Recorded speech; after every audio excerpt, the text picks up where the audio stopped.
عزیزو ہم خداوند کا شکر اور اس کی تعریف کرتے ہیں جو ہمیں وقت دیتا ہے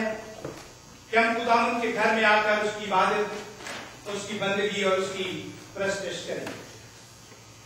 اور ان دنوں خداوند کے کلام میں سے جو پیغام ہم سنتے ہیں وہ روحانی جنگ یعنی اسپرچل وار کے بارے میں ہے، اور ہم خداوند کے کلام میں سے سنتے ہیں کہ کس طرح ہمارا دشمن ابلیس جو ہے وہ نہ صرف ہمارا ہی دشمن ہے بلکہ وہ خدا کا بھی دشمن ہے۔ اور پچھلے سنڈے جو ہمارا پیغام تھا اس کا جو تھیم یا عنوان تھا وہ یہ تھا the mutual enemy، یعنی وہ ہمارا باہمی دشمن ہے۔ اور میں نے آپ کے سامنے یہ ذکر کیا کہ اس کا نام جسے اب ہم ابلیس کہتے ہیں یا جسے ہم اب شیطان کے نام سے پکارتے ہیں، اس کا نام لوسیفر تھا۔ اور میں نے آپ کے سامنے یہ بیان کیا کہ اس کے جو معنی ہے یا اس کا جو لفظی مطلب ہے وہ ہے سن آف اسٹار، اور اسے دا مارننگ اسٹار بھی جو ہے وہ کہا جاتا ہے۔ اور اسی کو ہم خداوند کے کلام میں یہ بات سیکھتے ہیں کہ خدا نے اسے اپنی حالت میں کامل بنایا تھا، اور میں نے ذکر کیا کہ جو اس کا نالج تھا، جو اس کی خوبصورتی تھی، اس کی کوئی انتہا نہیں تھی۔ اور میں نے یہ بھی ذکر کیا کہ وہ خدا کی خوبصورت ترین کریشن تھا یا اس کی مخلوق تھا۔ اور میں نے یہ ذکر کیا کہ پیدائش کی کتاب کے پہلے باب کی پہلی اور دوسری آیت جو ہے the book of Genesis chapter 1 verse 1 and 2، ان دونوں کے درمیان ایک ڈیوریشن ہے، ایک پیریڈ ہے، ایک عرصہ ہے، لیکن ہمیں اس کا معلوم نہیں کہ وہ عرصہ کتنا ہے۔ اور بیان کیا جاتا ہے کہ اس عرصے میں راست بازی کی حکمرانی تھی اور ایک ہی مرضی تھی اور وہ خدا کی مرضی تھی۔ اور ہم یہ بات جانتے ہیں کہ جو اس کے درمیان جو عرصہ ہے، میں نے کہا اس کا ہمیں معلوم نہیں، اور ہمیں یہ بھی معلوم نہیں ہے کہ وہ راست بازی کی جو گورنمنٹ تھی یا اس کی جو مملکت تھی اس کا عرصہ کتنا تھا، لیکن ہمیں یہ معلوم ہوتا ہے کہ اس عرصے میں جو ہمیں معلوم نہیں ہے، اور شیطان جسے ہم اب شیطان کہتے ہیں اس وقت لوسیفر تھا، وہ پرائم منسٹر ٹو گاڈ یعنی خدا کی خدمت کرنے والا تھا، اور پھر اسے جو ہے سیکنڈ ٹو گاڈ بھی کہا جاتا۔ اور اسی کو میں نے آپ کے سامنے یہ ذکر بھی کیا کہ جب اس نے نافرمانی کی اس میں گھمنڈ سما گیا، اس میں تکبر جو ہے وہ آ گیا، اس میں حسد آ گیا، تو خدا نے حزقیل کی کتاب کے 28ویں باب میں لکھا ہے کہ خدا نے اسے پہاڑ پر سے اس طرح سے پھینک دیا جس طرح گندگی پھینک دی جاتی ہے۔ اور جب وہ خدا کی حضوری سے پھینک دیا گیا تو خدا نے عدالت جب کی، تو میں نے آپ کے سامنے یہ ذکر کیا تھا کہ جب آپ پیدائش کی کتاب کے پہلے باب کی دوسری آیت میں پڑھتے ہیں جہاں یہ لکھا ہے اور زمین ویران اور سنسان تھی اور گہراؤں کے اوپر اندھیرا تھا اور خدا کی روح پانیوں کی سطح پر جنبش کرتی تھی، اور اس عرصے کا بھی ہمیں معلوم نہیں، لیکن یہ خدا نے جب عدالت کی اور اس کی وجہ سے زمین ویران بھی ہوئی، سنسان بھی ہوئی اور گہراؤں کے اوپر اندھیرا چھایا رہا۔ اور اس کے بعد پھر خدا نے جو ہے پھر ایک بار پھر کائنات کو جو ہے اور اس زمین کو جو ہے اس نے ریفارم کیا، ری فیشن یا ری آرگنائز جو ہے اسے کیا۔ اور جب یہ ساری چیزیں جو ہے وہ بن رہی تھی تو شیطان جو ہے وہ دیکھ رہا تھا، اور اس کا جو گھمنڈ تھا، اس کا جو تکبر تھا اور اس کا جو حسد تھا، اس کی جو جیلسی تھی وہ اسے سٹیمولیٹ تو کرتی رہی، لیکن اس نے اتنی جو بات ہم دیکھتے ہیں کہ وہ خاموش رہا اس لیے کہ اسے کوئی ایسی ایکسائٹنگ چیز نظر نہیں آ رہی تھی جس کے لیے جیلسی اس کے اندر پیدا ہو۔ کیونکہ پہلے جو 5 دن ہیں اس میں آپ دیکھتے ہیں کہ خدا نے ہوا کے پرندوں کو بنایا ہے، اس نے چوپانوں کو بنایا ہے، رینگنے والے جانداروں کو بنایا ہے، اور اس نے نباتات کو جو ہے وہ بنایا ہے۔ تو جو لوسیفر جو شیطان بن چکا تھا وہ جانتا تھا کہ یہ کچھ بھی نہیں کر سکتے ہیں، یہ مجھ سے اختیار نہیں لے سکتے ہیں،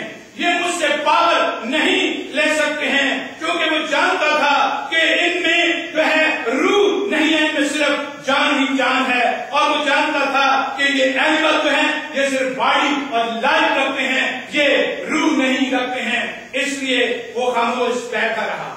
کیونکہ میں نے شروع میں ذکر کیا کہ وہ جانتا تھا کہ یہ میری پاور اور اتھارٹی جو ہے اس کو چیلنج نہیں کر سکتے ہیں۔ اور آپ پیدائش کی کتاب کی 5ویں باب کی پہلی اور دوسری آیت میں اس سارے واقعات کو پڑھتے ہیں، سمری کو پڑھتے ہیں کہ خدا نے زمین پر کیا کچھ بنایا ہے۔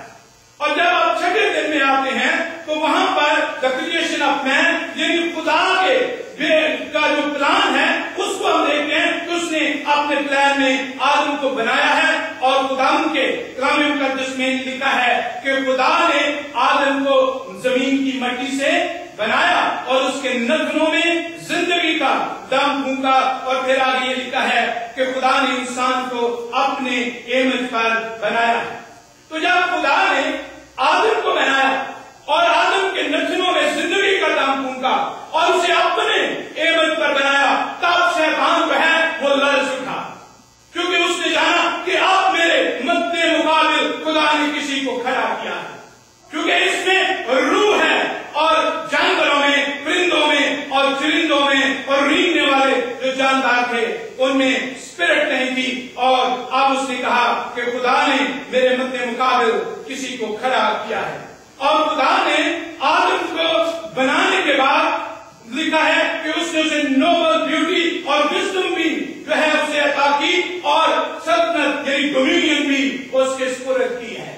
کیونکہ جب آپ خدا کے کلام مقدس میں سے پیدائش کی کتاب کے پہلے باب کی 28ویں آیت کو پڑھتے ہیں تو وہاں خدا کے کلام میں اس طرح سے لکھا ہے، پیدائش کی کتاب کا پہلا باب اور اس کی 28ویں آیت، The book of Genesis chapter 1 verse 28۔ اور خدا نے ان کو برکت دی اور کہا کہ پھلو اور بڑھو اور زمین کو معمور و محکوم کرو، اور سمندر کی مچھلیوں اور ہوا کے پرندوں اور کل جانوروں پر جو زمین پر چلتے ہیں اختیار رکھو۔ یعنی آدم کو اختیار جو ہے دیا گیا، اور جب اسے اختیار جو ہے دیا گیا تو میں نے یہ کہا کہ اس وقت شیطان جو ہے وہ لرز اٹھا، اور ہم یہ بات بھی جو ہے وہ سیکھتے ہیں کہ خدا کے پاس انسان ایک ہتھیار تھا جس سے وہ شیطان کی قوتوں کو شکست دینا چاہتا تھا، اور انسان ہی سے خداوند یسوع مسیح نے اس دنیا میں آنا تھا جس نے ابلیس کے سر کو کچلنا تھا۔ اور ہم یہ بات بھی سیکھتے ہیں کہ خدا ان برگزیدہ لوگوں کے وسیلے سے ابلیس کی طاقتوں کو شکست دینا چاہتا تھا، اور یہ بات ابلیس کے لیے جو ہے وہ بڑی پریشانی تھی۔ اور جب ہم اس کی کنگڈم کا ذکر سنتے ہیں کہ ابلیس کی جو سلطنت ہے وہ کہاں پر تھی، حزقیل کی کتاب کے 28ویں باب کی 14ویں آیت میں لکھا ہے کہ اس کی سلطنت اس زمین پر تھی، اور خداوند یسوع مسیح نے بھی اسے اس جہان کا خدا کہا ہے۔ اور ہم خداوند کے کلام میں ہی سیکھتے ہیں کہ اسی زمین پر جو ہے اس کی حکمرانی بھی تھی، اس کا اختیار بھی تھا، اور اسی زمین پر خدائے قادر مطلق نے انسان کو بنا کر اپنے اس دشمن کے سامنے زمین پر جو ہے وہ رکھا ہے۔ اور اسی کو ہم خداوند کے کلام مقدس میں یہ بات سیکھتے ہیں کہ جب آدم کو بنا لیا گیا، آدم کو باغ عدن میں رکھ دیا گیا اور اس کو اختیار دے دیا گیا، تو پھر جو ہے ابلیس جو ہے وہ اپنا اٹیک کرتا ہے، کیونکہ آج کا جو ہمارا سرمن ہے وہ یہی ہے، سیٹنز فرسٹ اٹیک۔ اس نے پہلا اٹیک جو ہے وہ کیا ہے، اور یہ اٹیک جو ہے یہ جو ہے بھی باہمی اٹیک تھا، کیونکہ ابلیس جب بھی اٹیک کرتا ہے وہ خدا پر بھی اٹیک کرتا ہے اور وہ انسان پر بھی اٹیک کرتا ہے۔ اور یہ بات جان لیں کہ جو اٹیک یا جو حملہ انسان پر ہوتا ہے وہ براہ راست خدا پر بھی ہوتا ہے۔ اور اسی کو ہم یہاں خداوند کے کلام مقدس میں یہ بات سیکھتے ہیں کہ ابلیس بہت دور نہیں تھا جب خدا جو ہے وہ آدم اور ہوا کو یہ کہہ رہا تھا کہ اس زمین کو معمور و محکوم کرے، اور وہ یہ سن رہا تھا کہ خدا نے کس طرح آدم کے ہاتھ میں سب کچھ دے دیا ہے، جو پاور اور اختیار کبھی اس کے پاس تھا وہ کسی